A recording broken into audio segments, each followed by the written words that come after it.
Marwadi university మంచి భవిష్యత్తు కోసం తెలుగు విద్యార్థులు ఇష్టపడే university. Call 9059052378 9059052379. Welcome to I dream. నేను మీ భవ్య. ఇప్పుడు మనతో పాటు ఉన్నారు సర్జికల్ గ్యాస్ట్రోఎంట్రాలజిస్ట్ డాక్టర్ శ్రీమన్నారాయణ. నమస్తే సార్, ఎలా ఉన్నారు సార్? ఈ పర్టికులర్ కోలన్ క్యాన్సర్ కి సంబంధించి సిమ్టమ్స్ యాక్చువల్గా ఎలా ఉంటాయి, దాన్ని బట్టి అసలు అది తెలియకుండా ఇగ్నోర్ ఎక్కువగా అందరూ కూడా ఎలా ఇగ్నోర్ చేస్తూ ఉంటారు? జనరల్గా అండి, ఇప్పుడు మన పెద్ద పేగి ఏంటంటే లాస్ట్ ఒక 20 సెంటీమీటర్స్ కాకుండా మిగతాదంతా మోషన్ లూజ్గా ఉంటుంది అనమాట, అంటే వాటరీ మోషన్ ఉంటుంది అనమాట. సో కంప్లైంట్ ఏంటంటే అంత ఉండవు జనరల్గా ఎందుకంత చెప్పాల్సి వచ్చిందంటే, సపోజ్ మనకి పేగుల్లో కానీ ఎక్కడైనా గెడ్డలాగా వచ్చింది అనుకోండి, క్యాన్సర్ అంటే గెడ్డ కదా, గెడ్డ డైరెక్ట్గా కంప్లైంట్ ఇవ్వదండి మీకు. గెడ్డ ఆ ట్యూబ్ని బ్లాక్ చేయాలన్నమాట. సపోజ్ మీకు లివర్ డ్రైనేజ్ పైపులో ఒక గెడ్డలాగా వచ్చింది, గెడ్డ ఆ ట్యూబ్ని బ్లాక్ చేస్తే పేషెంట్కి జాండిస్ వస్తుంది. యూరిన్ పైప్లో వచ్చింది, యూరిన్ని బ్లాక్ చేస్తుంది. అట్లా గొంతులో వచ్చింది, ఫుడ్ పైప్లో వచ్చింది, ఆ ఏరియాని బ్లాక్ చేస్తుంది. బ్లాక్ చేయడం వల్ల ఏంటంటే ఫుడ్ మింగడంలో తేడా రావడం కానీ అట్లా ఒక పార్ట్ని బ్లాక్ చేయాలన్నమాట. కోలాన్లో ప్రాబ్లం ఏమవుతుంది అంటే అంతా లిక్విడ్ స్టూలే ఉంటుంది. నెక్స్ట్ ఏంటంటే కోలాన్ మనకి 8 to 10 సెంటీమీటర్ వరకు ఎక్స్పాండ్ అవుతుంది అనమాట. సో ఒక క్యాన్సర్ కోలాన్ని బ్లాక్ చేయడం అనేది జరగదు. సో కోలాన్ క్యాన్సర్కి జనరల్గా కంప్లైంట్ రావడం కూడా తక్కువ యాక్చువల్గా చెప్పాలంటే. అసిమ్టమాటిక్ గా ఎక్కువ ఉంటారు అనమాట. బట్ జనరల్గా మనకి ఏంటంటే కోలాన్ క్యాన్సర్ వాళ్ళకి ఫ్యామిలీ హిస్టరీ ఒకటి ఉంటుంది. జనరల్గా వాళ్ళ ఫాదర్కో, ఫోర్ ఫాదర్కో, లేదా గ్రాండ్ ఫాదర్కో ఎవరికైనా మ్యాలిగ్నెన్సీ, అంటే మదర్కో, గ్రాండ్ మదర్కో, వాట్ ఎవర్ థింగ్ ఇస్, వాళ్ళకి మ్యాలిగ్నెన్సీ జనరల్గా అంటే నేను చెప్పేది 1% ఛాన్సెస్ అండి. 99% ఫ్యామిలీ హిస్టరీ లేకుండానే వస్తుంది. లేకపోతే ఏం చేస్తారంటే ఫ్యామిలీలో ఎవరికైనా వచ్చింది అనుకోండి, ఇంకా నెక్స్ట్ ఫ్యామిలీ మొత్తం జీవితాంతం మాకు క్యాన్సర్ వచ్చిందని చెప్తారు. అట్లా కాదు. 100 మంది క్యాన్సర్ పేషెంట్స్ మనం తీసుకున్నాం అనుకోండి, అందులో ఒకరికి మాత్రమే ఫ్యామిలీ హిస్టరీ ఉంటుంది. 99 కోలాన్ క్యాన్సర్ పేషెంట్స్ వాళ్ళకి ఎవరికి ఫ్యామిలీ హిస్టరీలు ఉండవు. బట్ జనరల్గా చెప్పేది ఏంటంటే ఫ్యామిలీ హిస్టరీ ఉంటే మనం కొంచెం అలర్ట్గా ఉండమని చెప్పి. వాళ్ళకి ఇంకొకళ్ళు ఏమవుతుంది అంటే వెయిట్ లాస్ అవుతారు వాళ్ళు. యాక్చువల్గా వెయిట్ లాస్ జనరల్గా అవుతారు. హెపటైట్ తగ్గుతుంది. మూడో కంప్లైంట్ ఏంటంటే మనం మోషన్ చెక్ చేసుకుంటున్నప్పుడు మోషన్లో ఏమన్నా ఎల్లో కలర్ కాకుండా వేరే అదర్ కలర్స్ వస్తాయి అనమాట. లైక్ బ్లడీగా ఉండడం కానీ, లేకపోతే మోషన్ మీద బ్లాక్ కలర్ రావడం కానీ, మోషనే ఎల్లో కలర్లో కాకుండా వేరే కలర్లో ఉండడం కానీ, లేకపోతే మోషన్ ఒకసారి కాకుండా మల్టిపుల్ టైమ్స్ వెళ్ళడం కానీ. కొంతమంది ఏం చేస్తారంటే 3 రోజులేమో కాన్స్టిపేషన్ చెప్తారు, 3 రోజులు లూజ్ మోషన్స్ చెప్తారు. అంటే 3 అంటే ఆల్టర్నేటివ్ చెప్పడానికి యాక్చువల్గా. కొంతమందికి ఏంటంటే క్రానిక్గా కాన్స్టిపేషన్ ఉంటారు. యాక్చువల్గా లాస్ట్ 1 month బ్యాక్ ఒక ఫీమేల్ పేషెంట్ చూసాం, క్రానిక్ కాన్స్టిపేషన్, అంటే చాలా రోజుల నుంచి ఆవిడకి కాన్స్టిపేషన్ ఉంది. అందరూ సిరప్స్ యూజ్ చేస్తున్నారు, అంతా బాగానే ఉందని చెప్తున్నారు. సిటీ స్కాన్లో నార్మల్ ఉంది. జనరల్గా కొలనోస్కోపీ అనగానే మనం భయపడతాం. వెస్ట్రన్ కంట్రీస్లో ఏం చేస్తారంటే మీరు 50 years దాటితే కొలనోస్కోపీ అనేది మ్యాండేటరీ. మీకు పెన్షన్ రావాలన్నా ఏమన్నా సరే మీరు కొలనోస్కోపీ చేస్తేనే కుదురుతుంది. మన ఇండియాలో అలా కుదరదు కాబట్టి కంప్లైంట్ బేస్ చేసుకునే వెళ్ళాలి. ఆ పేషెంట్ నా దగ్గరికి వచ్చినప్పుడు కూడా మేము అడిగిన క్వశ్చన్, సరే కాన్స్టిపేషన్ ఉంది కదా, ఒక వారం మందులు వాడి చూడండి, తగ్గకపోతే వీ కెన్ డూ ఇట్ అన్న. వాళ్ళు ఇన్సిస్ట్ చేసింది, తను నాకు కావాలి సార్, నేను లోపల చెక్ చేయించుకుంటాను. కోలాన్ క్యాన్సర్ చాలా పెద్ద కోలాన్ క్యాన్సర్ అనమాట. అంటే ఇంకొక 1 month కనుక మనం వెయిట్ చేసినట్టయితే లివర్కి స్ప్రెడ్ అయిపోతుంది. ఒకసారి లివర్కి స్ప్రెడ్ అయిపోతే colon cancer is not risk, సర్జరీకి అవ్వదు దానికి. యాక్చువల్గా మనకి బాడీలో ఉన్న the best cancer colon cancer, ఉన్న క్యాన్సర్స్లో బెస్ట్ అంటే ఉన్న క్యాన్సర్స్లో. ఎందుకంటే ప్రోగ్నోసిస్ చాలా బాగుంటుంది. ఒకసారి పేషెంట్కి సర్జరీ అయ్యి కీమోథెరపీ కంప్లీట్ అయింది అనుకోండి, అతని ఏజ్ గ్రూప్ ఉన్న వాళ్ళు సేమ్ సర్వైవల్ ఉంటారు అన్నమాట. సో కంప్లైంట్ బేస్ చేసుకొని ఉండాల్సి వస్తుంది. మోషన్ ఒకసారి కాన్స్టిపేషన్ అవ్వడం, ఒకసారి లూజ్ మోషన్స్ అవ్వడం, లేకపోతే ఎన్ని మెడిసిన్స్ వాడినా అతని కాన్స్టిపేషన్ తగ్గకపోవడం. కొంతమంది ఏం చేస్తారంటే 2 tablets డల్కోలాక్స్ మొదలు పెడతారు, 4, 5 యాడ్ అయిపోతుంటాయి. ఆయుర్వేదిక్, హోమియోపతి కూడా యాడ్ అయిపోతాయి. Motion syrups bottles companies change అయిపోతాయి, కానీ కాన్స్టిపేషన్ ప్రాబ్లం తగ్గదు. సో వాళ్ళు ఏంటంటే అలర్ట్ అవ్వాల్సి వస్తుంది. ఒకసారి కొలనోస్కోపీ, కొన్నిసార్లు సిటీ స్కాన్ నార్మల్ వస్తుంది. బట్ కొలనోస్కోపీ చేయించుకుంటే ఏంటంటే లోపల డైరెక్ట్గా మనం కెమెరా పెట్టి చూస్తాం. సో అలార్మింగ్ సిమ్టమ్స్ ఎప్పుడు కూడా ఏంటంటే మోషన్ బెట్టే ఉంటుంది. మోషన్ కలర్ చేంజ్ అయినా, కన్సిస్టెన్సీ చేంజ్ అయినా, అంటే వాటర్గా ఉండడం కానీ, లేదా టైట్గా ఉండడం కానీ, టైట్గా ఉన్నా కూడా లాంగ్ టర్మ్గా ఉండడం, నెక్స్ట్ ఊరికే లూజ్ మోషన్స్ అయిపోవడము, ఎప్పుడు కూడా మోషన్కి బాత్రూమ్కి వెళ్ళి చాలాసేపు ఉండటము, నెక్స్ట్ ఏంటంటే కలర్ చేంజ్ అవ్వటము, ఏమైనా బ్లడ్ కలర్ కానీ, బ్లడ్ డైరెక్ట్గా రాదు కోలాన్ క్యాన్సర్లో జనరల్గా. Okay okay. బ్లడ్ మిక్స్ అయ్యి వస్తుందండి, మోషన్తో పాటు మిక్స్ అయ్యి వస్తుంది, లేకపోతే బ్లాక్ కలర్ రావడం కానీ ఏ కంప్లైంట్ ఉన్నా కూడా బెటర్ టు గో. ఏజ్ అనేది అసలు కంప్లీట్గా ఇంతకుముందు అన్నట్టు ఏజ్ ఇస్ నెంబర్ లాగే అనమాట. సో ఇంతకు ముందు లాగా ఓల్డ్ పీపుల్లోనే క్యాన్సర్స్ రావాలి, యంగ్ పీపుల్స్లో రాదు అని అసలు రూల్ ఎక్కడ లేదు. నేను లాస్ట్ ఇయర్లో 18 years బాయ్ అసలు కంప్లీట్లీగా స్ప్రెడ్ అయిపోయిన క్యాన్సర్స్ చూస్తాము. 19 years 100 years వాళ్ళు కూడా ఏమీ లేకుండా కూడా చూస్తాము. అంటే ఈ పేషెంట్కి గ్యారంటీ కోలాన్ క్యాన్సర్ అనుకున్న వాళ్ళు ఎవరికి కోలాన్ క్యాన్సర్స్ ఉండవు. సో మనం ఏంటంటే ఒక స్టెప్ ముందే వేయాల్సి వస్తుంది, ఎందుకు అంటే బెస్ట్ ప్రోగ్నోసిస్ వస్తుంది యాక్చువల్లీ. డిటెక్ట్ అయితే దానికి సంబంధించి ట్రీట్మెంట్ ఇవన్నీ చేయడం అనేది కామన్.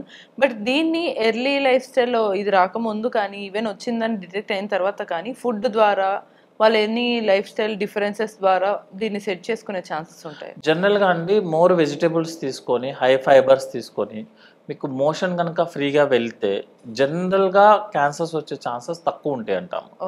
ఎందుకు అంటే యాక్చువల్గా క్యాన్సర్ అనేది మనకి జెనెటికల్గానే వస్తుంది. జెనెటికల్గా అంటే ఫ్యామిలీ అని కాదు, మన బాడీలో ఆల్రెడీ ఇంప్రింట్ అయ్యి వస్తుంది అనమాట.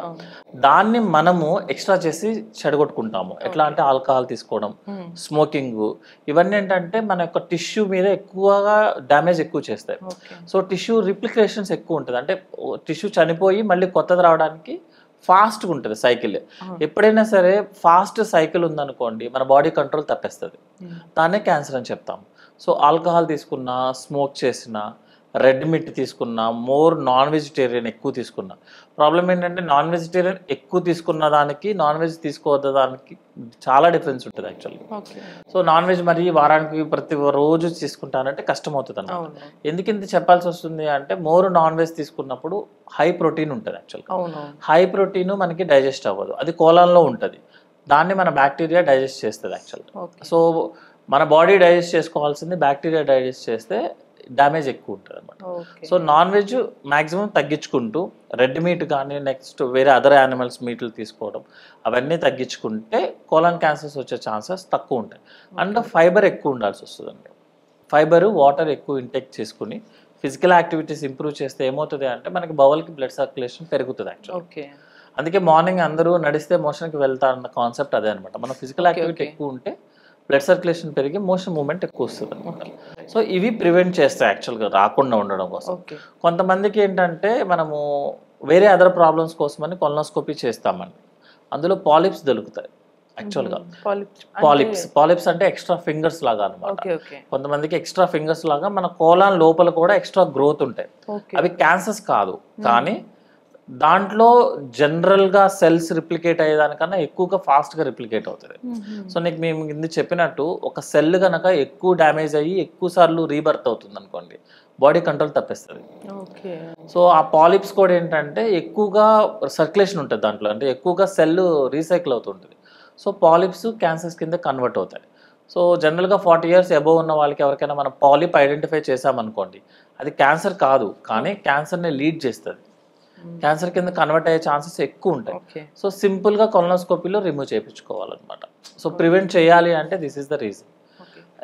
సిమ్టమ్స్ ఏ ప్రాబ్లం వచ్చినా అలర్ట్ అయితే సరిపోతుంది. సో ప్రాబబ్లీ సిమ్టమ్స్ వచ్చినప్పుడు వెంటనే అలర్ట్ అవ్వాలి. అండ్ బిఫోర్ దట్ మామూలుగా వాళ్ళ లైఫ్ స్టైల్లో మీరు చెప్పిన యాక్టివిటీస్ చేస్తే మోస్ట్లీ ఇబ్బంది అవ్వకుండా ఉంటుంది. అంటే మనకు ఆల్రెడీ జెనెటికల్ ఇంప్రింట్ అనేది మనం ఎక్స్ట్రా బర్డెన్ ఎక్కువగా అదే ఆల్రెడీ పుండు మీద కారం ఉండకూడదు. అంటే జనరల్ గా అందరూ ఇప్పుడున్న క్వశ్చన్ అండి, ఫస్ట్ అందరూ ఆల్కహాల్ స్మోక్ చేస్తే క్యాన్సర్ వస్తుందా ఫస్ట్ క్వశ్చన్ అందరు అడుగుతారు. కానీ మనకు వచ్చే పేషెంట్స్ లో 70% క్యాన్సర్ పేషెంట్స్ ఎవరు ఆల్కహాల్ స్మోక్ చేయరు. అవును సార్, కొంతమంది లిటరల్లీ అస్సలు అవి చూడని వాళ్ళకి క్యాన్సర్ వచ్చి చనిపోతూ ఉంటారు కదా. బట్ ఇక్కడ మోస్ట్లీ ఎక్కువగా మనం చూసుకుంటే క్యాన్సర్, ఆల్కహాల్, స్మోకింగ్ చేయొద్దు అని అంటారు. మరి ఇది ఎలా? క్యాన్సర్, ఆల్కహాల్ స్మోక్ చేసిన వాళ్ళకి ఏంటంటే వేరే అదర్ ప్రాబ్లమ్స్ ఎక్కువ వస్తాయి యాక్చువల్గా. They will go before cancer వచ్చే టైం కన్నా వాళ్ళు ముందే వెళ్ళిపోతారంటే మోర్టాలిటీ ముందే ఉంటది అనమాట. సో జనరల్ గా మేము క్యాన్సర్ అనేది రాకపోవచ్చు కానీ అదర్ హెల్త్ ఇష్యూస్ ముందు వెళ్ళిపోతారు. క్యాన్సర్ రావడానికి మీరు 50-60 years వరకు వెయిట్ చేయాలి. వీళ్ళు ఏం చేస్తారంటే 40 years కి ముందే బయలుదేరుతారు అనమాట. సో అది ఒక మెయిన్ రీజన్.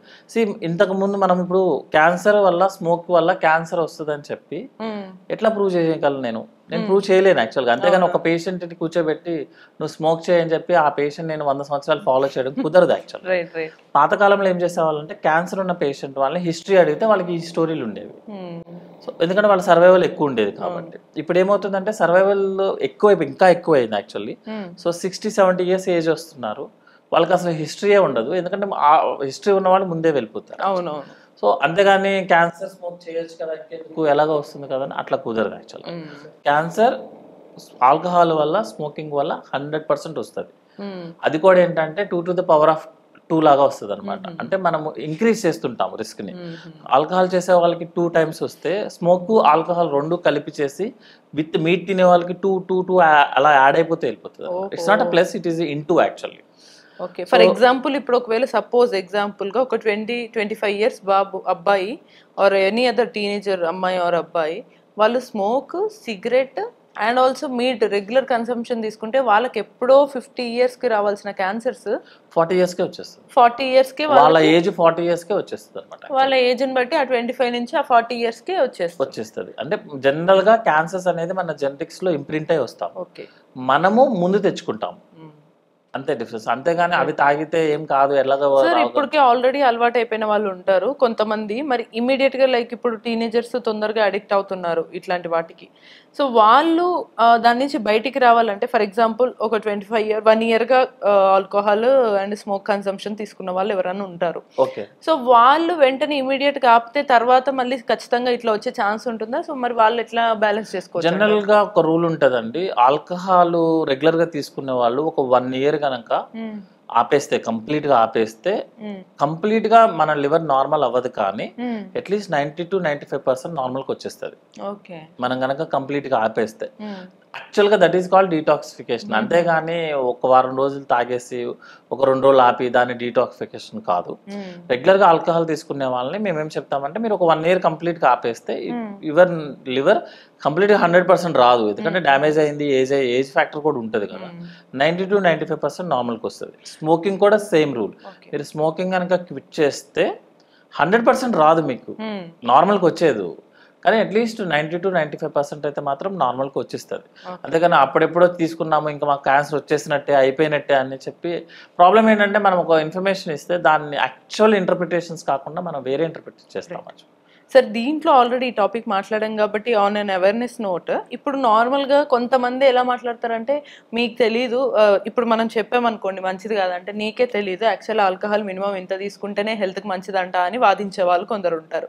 సో వాళ్ళకి ఏం చెప్తాము, నిజంగానే అసలు ఆల్కహాల్ మంచిదా, ఒకవేళ తీసుకుంటే ఎంత మోతాదులో ఎప్పటికప్పుడు తీసుకోవచ్చు, లేదా అసలు వద్దంటే ఏం చెప్పాలి? జనరల్గా మనం ఇప్పుడు వెస్ట్రన్ కంట్రీస్లో అక్కడ కూలింగ్ ఎఫెక్ట్ ఎక్కువ ఉంటుంది యాక్చువల్గా అనమాట. వాళ్ళకి హాట్ కావాలి అంటే బాడీ హాట్నెస్ హీట్ అవ్వాలి. సో హీట్ అవ్వాలి అంటే మన బాడీలో బ్లడ్ వెజల్స్ డైలేట్ అవ్వాలి. బ్లడ్ వెజల్స్ డైలేట్ చేసేది ఆల్కహాల్ మన బ్లడ్ వెజల్స్ని డైలేట్ చేస్తుంది యాక్చువల్గా. సో వాళ్ళకి ఏంటంటే అదొక హ్యాబిట్ లాగా వెళ్ళిపోతారు యాక్చువల్గా అనమాట. అంటే ఎలా అంటే లైక్ 20 ml 30 ml తీసుకుని జస్ట్ ఒక హ్యాబిట్ లాగా ఉంటుంది వాళ్ళు. ఒక 30 ml కన్నా వాళ్ళు దే డోంట్ టేక్ ఇట్, ఎందుకంటే వాళ్ళకి అది రెగ్యులర్ వాటర్ లాగా వాళ్ళకి యాక్చువల్గా. ఎందుకంటే అది తీసుకోకపోతే అక్కడ ఉన్న కోల్డ్ కంట్రీస్కి వర్కౌట్ అవ్వదు. కోల్డ్ ఏమో మీకు బ్లడ్ వెజల్స్ని కన్స్ట్రిక్ట్ చేస్తుంది, అంటే స్ట్రింక్ చేస్తుంది. మన ఆల్కహాల్ ఏమో డైలేట్ చేస్తుంది. మీరు అదే ప్రిన్సిపల్ని హాట్ కంట్రీస్, మన హాట్ క్లైమేట్ ఉన్న కంట్రీలో ఒక పక్క మన క్లైమేట్ ఏమో డైలేట్ చేస్తుంది, మీరు మళ్ళీ ఆల్కహాల్ ఇచ్చి మళ్ళీ డైలేట్ చేస్తున్నారు. దేన్ని చేస్తున్నారు? అట్లా ఉండదు. జనరల్గా కార్డియాలజిస్ట్ వాళ్ళు హార్ట్ ఇష్యూ ఆల్రెడీ ఉన్న వాళ్ళకి, సో వెరీ ఇంపార్టెంట్ ఏంటంటే హార్ట్కి ఇంపార్టెంట్ కాదు ఇది, హార్ట్ ఇష్యూస్ ఆల్రెడీ ఉండి స్టెంట్ వేసుకున్న పేషెంట్, అంటే ఆల్రెడీ బ్లాక్ అయిన పేషెంట్స్ వాళ్ళని కొంచెం ఆల్కహాల్ తీసుకోండి, అది వాసో డైలటేషన్ అంటే బ్లడ్ వెజల్స్ ని డైలేట్ చేస్తుంది అని చెప్తారు. వాళ్ళకి డాక్టర్ ప్రిస్క్రిప్షన్ ప్రకారం ఎంత ఎంఎల్ అనేది చెప్తారు. ప్రపంచంలో ఏ డాక్టర్ కూడా ఆల్కహాల్ తీసుకోండి అని ఓరల్ గా చెప్పడం గానీ, తీసుకోవచ్చు అని చెప్పడం గానీ, ప్రిస్క్రిప్షన్ లో ఇవ్వడం గానీ జరగదు. బట్ వీళ్ళంతా వీళ్ళే తీసుకుంటారు. అది ఓన్లీ నాకు తెలిసి నా నాలెడ్జ్ లో ప్రూవెన్ అయినది మాత్రం, ప్రూవెన్ అంటే ఇట్స్ అ సబ్జెక్టివ్ ఎర్రర్ అండి అంతే. అదేంటంటే ఆల్రెడీ హార్ట్ పేషెంట్ వాళ్ళు, ఆల్రెడీ హార్ట్ ట్రీట్మెంట్ తీసుకుంటున్న వాళ్ళు ని మినిమం ఆల్కహాల్ తీసుకోవచ్చు, very minimum alcohol, very minimum. And అది కూడా బట్ డాక్టర్ చెప్పారు, బట్ వాళ్ళంతటా వాళ్ళు తీసుకుంటారు, వాళ్ళంతటా వాళ్ళు తీసుకుంటారు. అది తప్ప మిగతా దాంట్లో alcohol is safe to health అని ఉండదు. ఎందుకంటే ఆ పేషెంట్స్ వాళ్ళకు కూడా ఆల్కహాల్ తీసుకుంటున్నప్పుడు ప్యాంక్రియాటైటిస్ రావచ్చు, లివర్ ఫెయిల్యూర్ రావచ్చు. ఈవెన్ ఈ లైక్ ఇప్పుడు మనం అనుకున్న ఈ కోలన్ క్యాన్సర్ అనేది ఈ హెవీ ఆల్కహాల్ కన్సంప్షన్ కి అండ్ ఈ సిగరెట్ కన్సంప్షన్ కి డెఫినెట్లీ మెయిన్ రీజన్స్ అని చెప్పొచ్చు. మెయిన్ స్మోకింగ్ అయితే 100% రీజన్స్ అండి. యాక్చువల్గా స్మోకింగ్ మన బాడీలో ఏ పార్ట్ అయినా సరే ఇన్వాల్వ్ చేస్తుంది. ఓకే, అది గ్యాస్ కాబట్టి డెఫినెట్లీ గ్యాస్ కాబట్టి నెక్స్ట్ ఏంటంటే అది మనకి బ్లడ్లో మిక్స్ అయిపోయి వస్తుంది. యాక్చువల్గా ఆల్కహాల్ మిక్స్ అవ్వదు. యాక్చువల్గా ఆల్కహాల్ ముందు లివర్కి వెళ్ళి అక్కడ డైజెషన్ ప్రాసెస్ స్టార్ట్ అయ్యి బాడీలోకి వస్తుంది. స్మోకింగ్ అట్లా కాదు, మీకు లంగ్లోకి ఎంటర్ అవుతుంది, లంగ్లో నుంచి మన బ్లడ్ సర్క్యులేషన్ ఈచ్ ఆర్బీసీకి స్మోక్ అటాచ్ అయిపోతుంది. అది ఈవెన్ సింగిల్ సిగరెట్ అయినా మీరు 1 year గా ఎన్నిసార్లు తాగినా నెంబర్ ఆఫ్ సిగరెట్స్ పెరిగే కొద్దీ డ్యామేజ్ ఎక్కువ అవుతుంది. Alcohol is different. ఆల్కహాల్ ఏంటంటే మనం కొంచెం తీసుకున్నా మన బాడీ ఎలా మెటబలైజ్ చేసుకుంటుందా అని డిపెండ్ అనమాట. స్మోకింగ్ ఏంటంటే అందులో ఉన్న carbon dioxide, nicotine main problem అనమాట. సో నెంబర్ ఆఫ్ సిగరెట్స్ తీసుకునే కొద్దీ డ్యామేజ్ పెరిగిపోతూ ఉంటుంది. నెక్స్ట్ బాడీలో ఉన్న ప్రతి బ్లడ్ వెజల్ని స్మోకింగ్ ఇన్వాల్వ్ చేస్తుంది యాక్చువల్లీ. సో క్యాన్సర్స్ని ఇంక్రీజ్ చేస్తుంది, బ్లడ్ సర్క్యులేషన్ ఇంక్రీజ్ చేస్తుంది. So alcohol smoking choose one అంటే చూస్ వన్ అని ఎవరైనా ఓపెన్ ఆఫర్ లాగా చెప్తే ఆల్కహాల్ ఇస్ బెటర్ ఆప్షన్ అనమాట. కానీ ఆల్కహాల్తో వేరే ప్రాబ్లమ్స్ వస్తాయి. Right, definitely problem is mandatory, but at least కొంచెం అన్న మన లైఫ్ స్పాన్ పెంచుకోవాలంటే life span with quality of life span పెంచుకోవాలంటే ఈ రెండు అవాయిడ్ చేయడమే. రెండు అవాయిడ్ చేయాలి. ఒకవేళ మీకు అవ్వట్లేదంటే ఫస్ట్ మెల్లగా స్టార్ట్ చేసేది సిగరెట్ తో స్టార్ట్ చేయాలి. మేము జనరల్గా ఏం చెప్తా అంటే స్మోకింగ్ ఆపడం కుదరదు అంటే, స్మోకింగ్ అనేది ఒక సైకాట్రీ ప్రాబ్లం అండి యాక్చువల్గా. అది తీసుకోకపోతే అతనికి ఇరిటేషన్ వస్తుంది, కానీ ఒక 2 puffs తీసుకోగానే ఆ ఇరిటేషన్ తగ్గిపోతుంది. సో అప్పుడు ఆ సిగరెట్ ని పక్కన పడేయమని చెప్తాం. సో అదేంటంటే మనకి మీకు నెంబర్ ఆఫ్ సిగరెట్స్ పెరిగినా కూడా ఏంటంటే మీరు తీసుకునేది తగ్గుతూ ఉంటుంది యాక్చువల్గా. నెమ్మదిగా ఆపమని చెప్తాము. వీళ్ళు సడన్ గా ఆపమంటే వేరే ప్రాబ్లమ్స్ లోకి ఎంటర్ అవుతారు యాక్చువల్గా. సో అందుకే స్టార్ట్ చేయడమే తప్పు, స్టార్ట్ చేసిన తర్వాత స్లోగా ఆపడం కరెక్ట్. ఒకేసారి ఆపమంటే వాళ్ళు కూడా తర్వాత అగ్రివేట్ అయిపోతుంది అది problem. Okay okay, right right. చూసారు కదా, చాలా ఇన్ డెప్త్ ఇష్యూస్ అయితే మనకు ఉన్నాయి. ఒకటి కోలన్ క్యాన్సర్, ఇంకోటి సిగరెట్, ఆల్కహాల్ వల్ల ఎంత డ్యామేజ్ చేస్తుంది లైఫ్ని, లైఫ్ స్పాన్ని అనేది మనం చూసాము. సో ఇటువంటి మరిన్ని ఇన్ఫర్మేషన్స్ కోసమైనా లేదు మీకు ఏమైనా డౌట్స్ ఉన్నా కూడా కమెంట్ చేయొచ్చు. అంటే then keep watching I dream.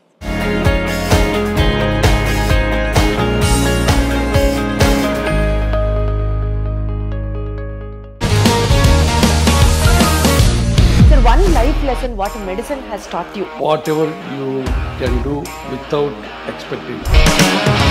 But I really believe మన పాజిటివ్ యాటిట్యూడ్ ఉంటేనే మనం ఏదైనా సాధించగలం. గట్ ని మనం కరెక్ట్ గా డీల్ చేసినట్లయితే అది మనకి పాజిటివ్ హార్మోన్స్ ని రిలీజ్ చేస్తుంది. షుగర్ వచ్చిన వాళ్ళ పరిస్థితి ఏంటి? పొట్ట దగ్గర పెరిగితే దాన్ని ఆండ్రాయిడ్ అంటారు, ఆండ్రాయిడ్ ఫోన్ కదా. అసలు థాట్స్ ఎందుకు వస్తాయి? బ్రెయిన్ డెడ్ అంటే దానికి ప్రపంచం అంతా కూడా కొన్ని నిర్దిష్టమైనటువంటి లక్షణాలు. మానసికంగా ధైర్యంగా ఉంటే క్యాన్సర్ జయించవచ్చు. You are a doctor for a cause sir, అంతే. వాళ్ళకి వచ్చిన ఆదాయం కాకుండా ఫ్రీ సర్వీస్ ఎంతమందికో చేస్తారు.